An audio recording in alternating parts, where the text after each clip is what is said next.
Today, let us take some time to consider how we have been saved from the eternal torment of hell and guided to the eternal kingdom of heaven, the home of eternal happiness.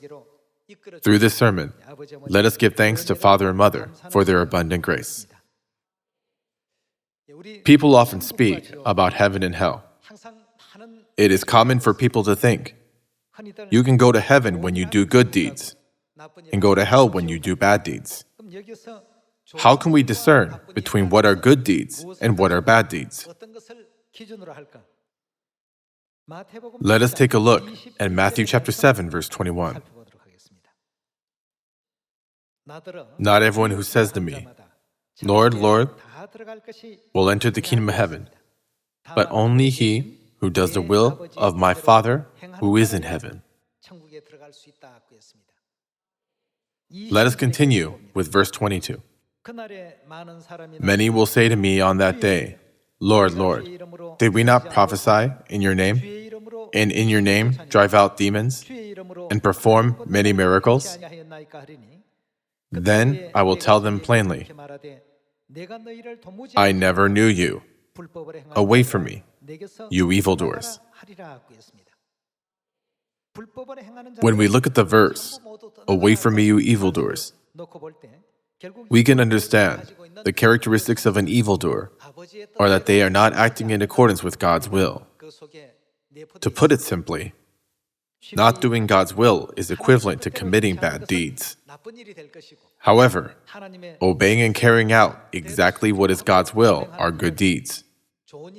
Those who do good deeds can enter heaven, and those who do evil deeds, that is to say bad deeds, will enter hell. This is why, in one English version of the Bible, evildoers is translated as those who practice lawlessness.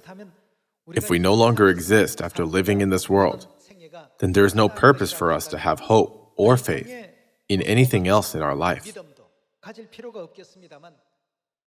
But didn't God say in the book of Hebrews that God has prepared an eternal world for us once our life in this world has come to an end?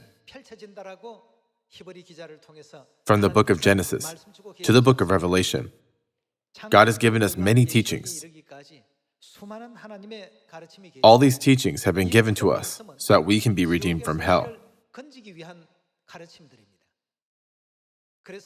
That is why God enlightens us, showing us that only those who do God's will can enter the kingdom of heaven.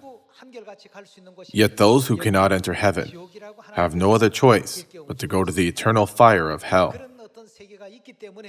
Since such a world exists, God came down to this earth because He doesn't want us to suffer by going to hell, a place of great torment. We can see through the Bible that by coming in the flesh, God took upon Himself all of our sins and iniquities.